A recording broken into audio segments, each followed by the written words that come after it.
Well, 3 weeks ago, I did a sermon on love, which I thought was just a sermon on love. And then I discovered there were actually 2 messages on love. And then I discovered there's actually 3 messages on love. This, I think, will be the last message on love, at least for this short series. But so we were talking about how human love is reciprocal. It's just a normal, the way that we're wired to receive. We need to receive love. In order to do that, we give love. And so there's this reciprocal relationships that we develop. And, there were a lot of things that we can do to learn to be better at that and to excel at giving love and receiving love, being open to love and being open to give love. And that's really good for our health. And then we talked about how there's also a level of love above that, which is divine love.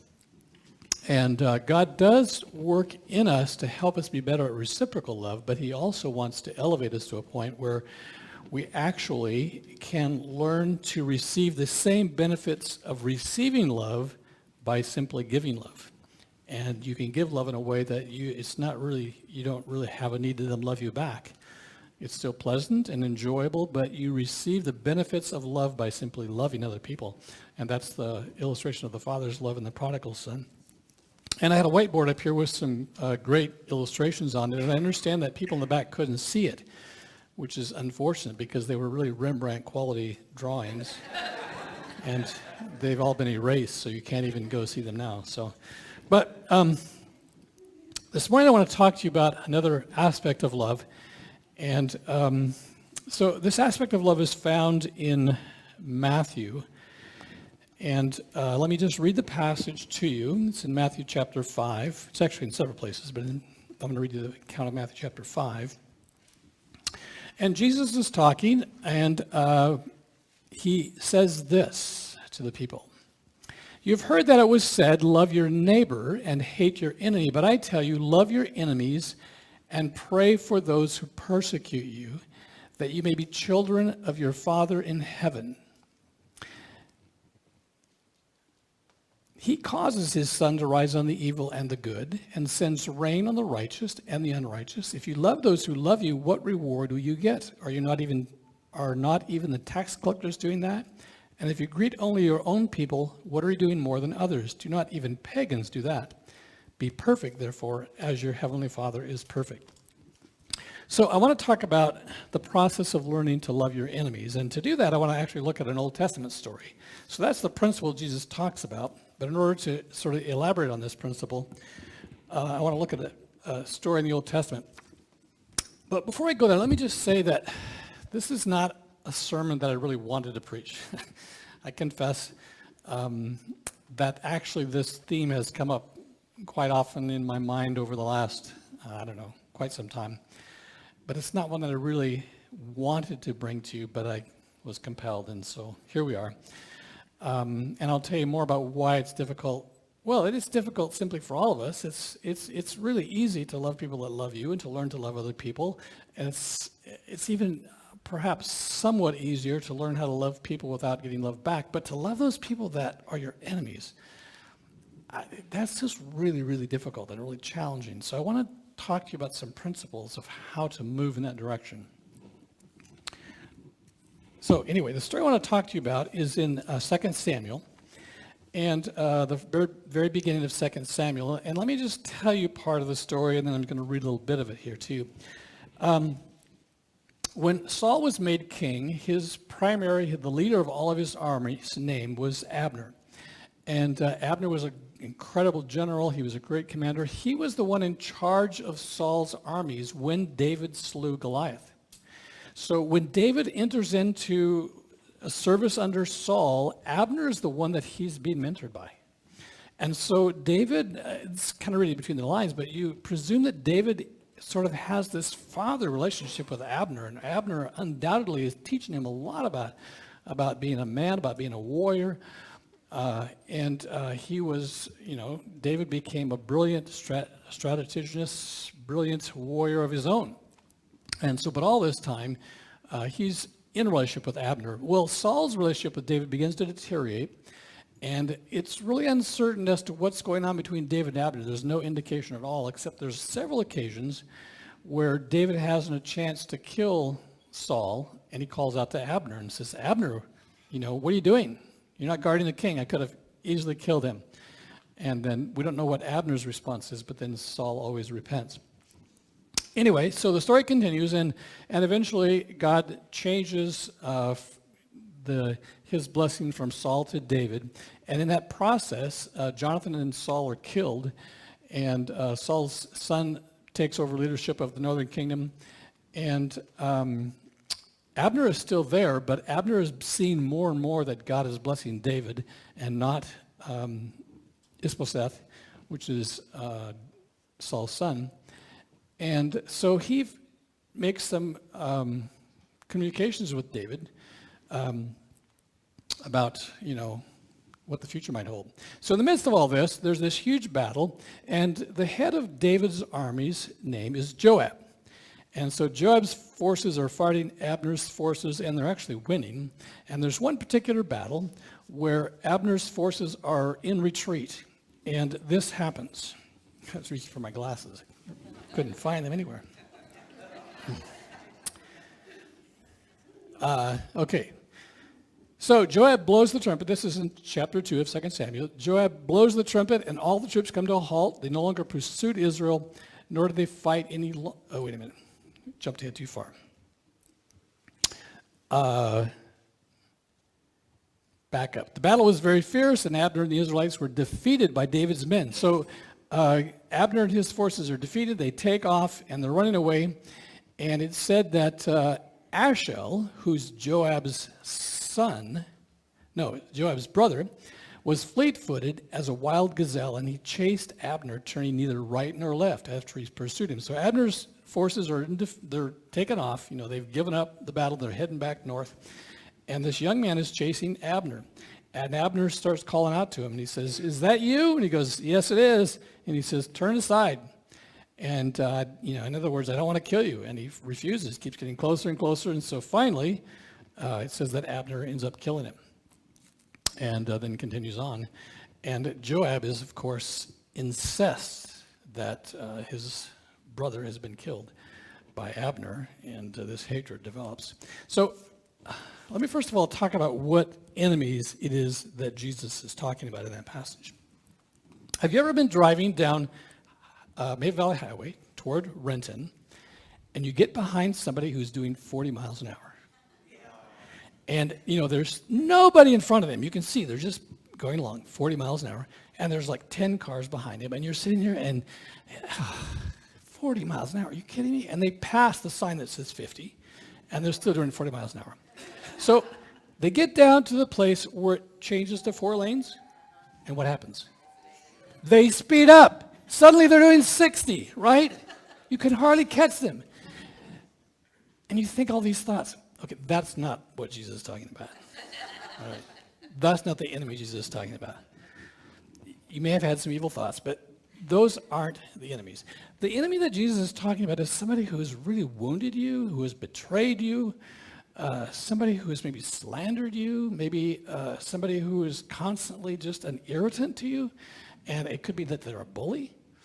And it could be that there's this part of their nature, or you have no idea sometimes the circumstances as to why this person doesn't like you. But they become your enemy. And those are the people that Jesus wants us to learn to love. In Israel, they were living under occupation. The story of the Israelites was that they had been carried off in captivity. They were finally getting back to their homeland, and there was some stability there. There was things happening, and then the Romans came and began to oppress them. And in the situation between the Romans and the Israelites, the Romans wanted the Israelites to stay there because, they wanted to leave the economy intact. They wanted to be able to use the resources that were there, but they wanted absolutely no rebellion. They wanted absolutely no objection to authority, and they wanted to constantly make it clear that the Israelites lived beneath them. So the soldiers pretty much could do what they wanted to the Israelites. And there were actually laws in effect that if a soldier wanted to live in your house, he could. If a soldier wanted you to carry some of his stuff, you had to do it. In fact, there were certain lengths as to how far a soldier could ask you to carry his stuff. So, and that's what it says, if your enemy asks you to carry it for 1 mile, carry it for 2. That's actually was in there. So these are the people. So they're living into this oppression, and the Romans were brutal toward anybody that resisted them. They would kill not only that person, but maybe their whole family. And so there were thousands of people that were crucified during this time. And so those are the people. Those are the people that Jesus is saying you need to learn to love those people. So I want to talk about the process of how you get to that place. So first of all, let me continue with what happens in David's story. So Abner communicates with David and says, I want to just switch sides. I can realize that you're going to be the king, and I want to at least live in peace and not constantly have this warfare. So David, I'm just kind of reading between the lines, but I imagine that David still has this thoughts of how life was when he was a young man and under Abner, and so he welcomes him back and says, yeah, I would love to reunite and to bring all the tribes of Israel back together. And so he meets with Abner, and Joab's not on the scene at the time, and Joab comes back to the scene, and so it says this is what happened when he finds out that he let him go. Joab goes to the king and he said, what have you done? Look, Abner came to you. Why did you let him go? Now he's gone. Abner, son of Ner, he came to deceive you and observe your movements and to find out everything you are doing. So one of the things that happens when it comes to enemies is it's very difficult to see clearly all the circumstances because you're obsessed with the pain that has been caused. And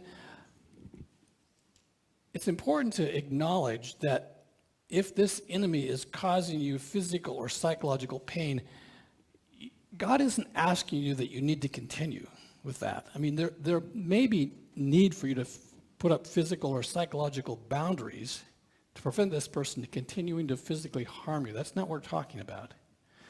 But sometimes the pain prevents us from clearly seeing how we got in this circumstance. And so one of the things that we need to do in this process of learning to love our enemies is to ask God to open our eyes and to simply see, how did all this happen? How did this come about? What was my role in this? Or maybe there were some things that I did. And so it is the beginning of a process of really changing how we're thinking. And as I said, the pain that is there often hinders us from seeing exactly what happened clearly. And so we need God to clarify exactly the process of how that came to be. So then anyway, it says that Joab left David, sent messages after Abner, and said, oh wait, there's something we forgot. And then when Joab came back, he murders Abner. And then when David heard about this, he said, I and my kingdom are forever innocent before the Lord concerning the blood of Abner. May his blood fall on the head of Joab and on his whole family. May Joab's family never be without someone who has a running sore or leprosy or leans on a crutch, who falls by the sword, or who lacks food. Pretty intense words of David against Joab. But it's important to remember in this that one of the reasons that we need to love is that root of bitterness will ultimately destroy us. We tend to think that our anger toward our enemies is hurting them, but we all know, and we've read articles, that it really actually affects us more than it does them. And so we need to love them, not only because love is part of who we are, but because it actually is good for our health. And hanging on to that process of hatred, of enmity, will physically, literally destroy you. And also it hinders you in your relationship to God. In fact, there's a verse that says if you don't forgive others, that God will be unable to forgive you. And that doesn't mean that God isn't going to forgive you literally. It just means that your relationship to him will be tainted. You will not be able to relate to God in the way that you need to if you have this root, this area of bitterness in your life. And so it's good for your physical health. It's good for your spiritual health. I think that perhaps one of the things that has been most helpful to me in wrestling with this is seeing the pain that came from the enemy as similar to a form of grieving. And when you are grieving a tremendous loss, like the death of someone you love or something that's happened, some change in your life, maybe you lost a job or whatever, there is this process. In fact, you can read books on grieving, and they talk to you about how, there will be these cycles where you'll feel really bad, not so bad, but there's movement. And so one of the things that is helpful to me is to realize that there needs to be time.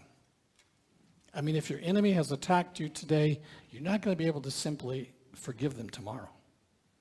And so you need to give yourself the grace to have the time that it's going to take to move you to that place. And, living under the guilt of this isn't helpful at all. But you need to acknowledge that this is the journey I'm on. I'm on a journey to be healed so that I can love these people who have been my enemies. I'm not there now, but there is hope. And so you see it in the same way that you see grief, I cannot imagine what life is like without this person in my life. But I know that there's hope. People tell me that there's a light. It's extremely dark right now, but there is hope in the future.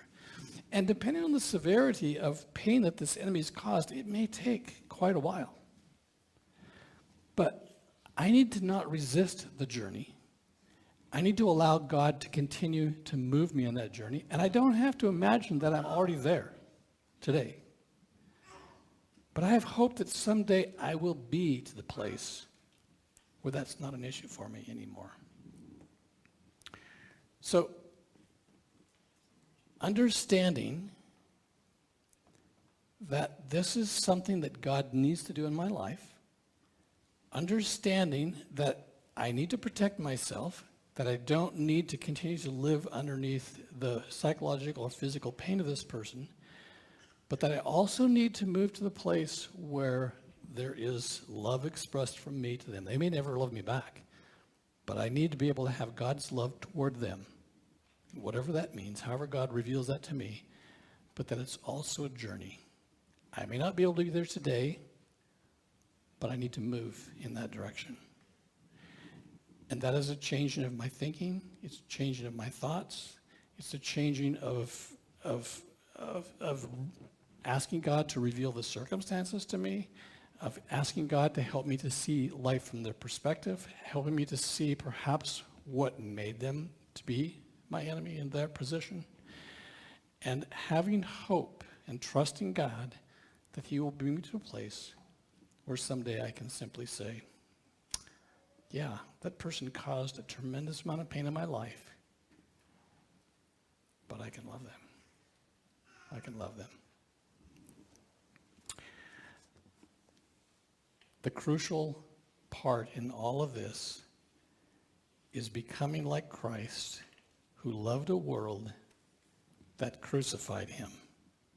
And I was thinking about Jesus' words on the cross as he hung there after being beaten and abused and hurt in ways that you and I probably never will be hurt, and asking God to forgive them for the pain they caused, and then loving them in spite of all that pain. And I think that is one of the works that Jesus said is possible because of the power of the Holy Spirit in our hearts and our lives.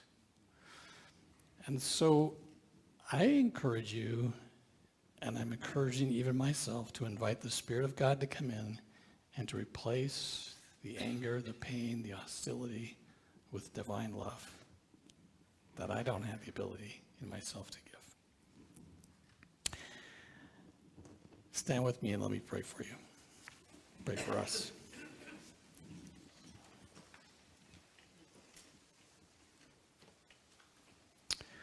Some of the paths you lead us down, God, are incredibly difficult, asking us to do things that are humanly impossible, and this may be one. And we trust you to take us to the place where that will happen, that we will indeed be able to love those who have so critically injured us. We trust you to that end. We have hope in that, and we claim that as if being already done in the power of Jesus Christ. Amen.